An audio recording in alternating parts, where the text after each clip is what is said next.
Hey everyone, and welcome back to The Explainer. Today, we're diving into something absolutely profound. We're going to be decoding an incredibly ancient, deeply rooted Eastern philosophy known as Anuttara Dharma. And look, this isn't just some dusty, abstract theory.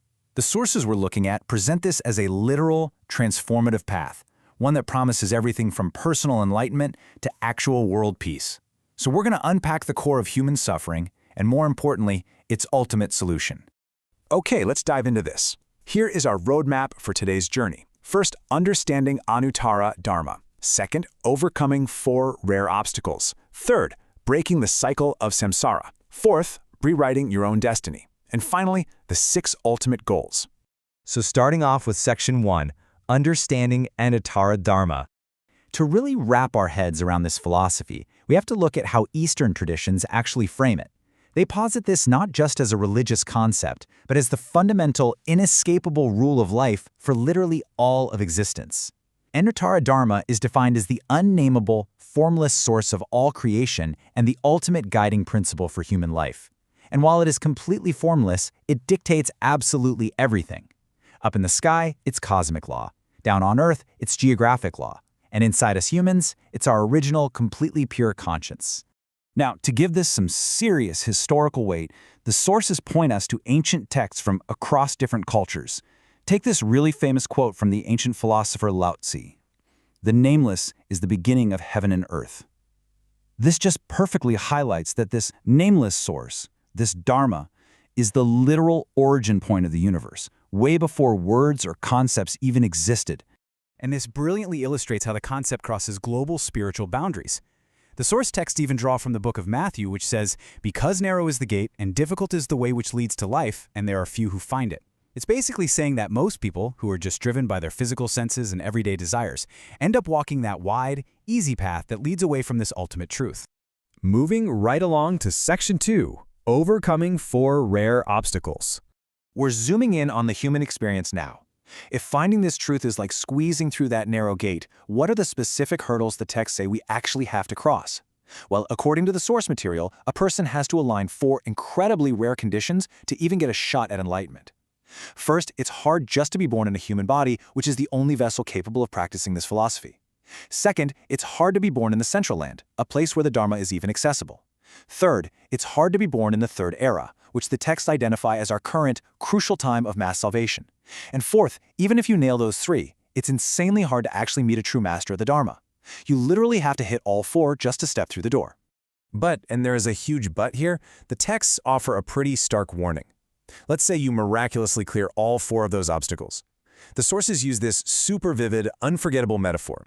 Receiving the Dharma without actively practicing and cultivating it is like a monkey getting a jewel. I mean, think about it. A monkey has absolutely no clue what a precious gem is worth. It might just toss it away. The point is, the ultimate truth is completely useless if you don't actively apply it to your life. All right, Section 3, breaking the cycle of samsara.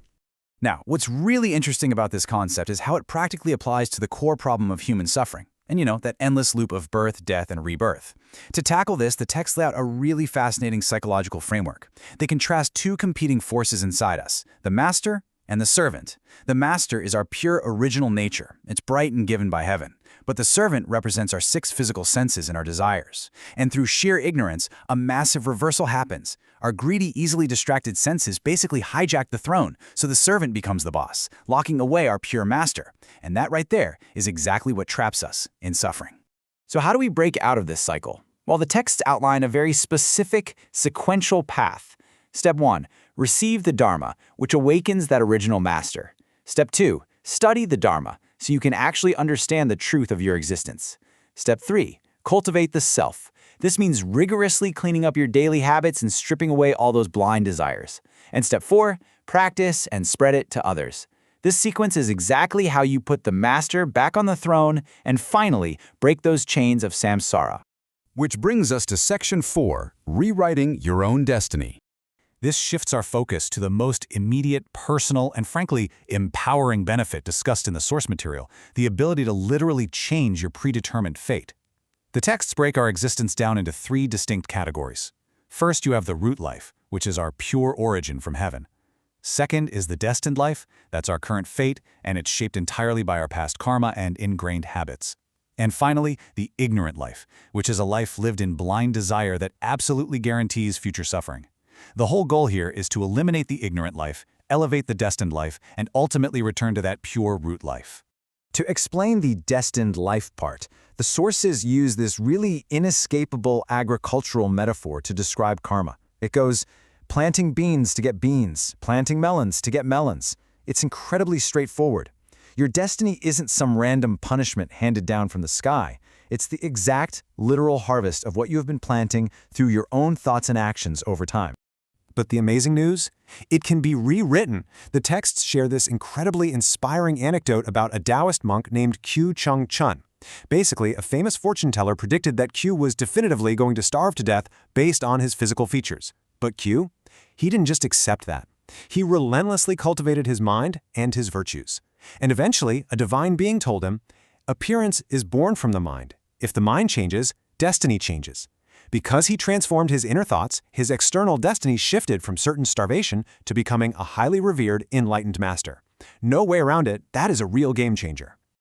Let's move to and see how this builds into our final part, Section 5, the 6 ultimate goals. We've talked a lot about the individual so far, but Anuttara Dharma actually has a grand, global vision. These ancient texts build towards 6 noble goals. It starts with transmitting the true Dharma and pointing humans back to their true nature. Then it moves to restoring our good moral character and following the ancient ethics of social harmony. But ultimately, the big picture is harmonizing the core truths of the world's 5 major religions. It aims for nothing less than creating a unified, peaceful world where everyone is living in total accordance with their pure, original nature. So, at the end of the day, this ancient wisdom is intensely practical. It's really about the choices you make every single day. If your destiny is truly just a manifestation of your habits, if you are quite literally just harvesting the beans and melons you planted yesterday, what habit are you going to change today to rewrite your tomorrow? Think about that. Keep learning, keep questioning, and we'll catch you in the next explainer.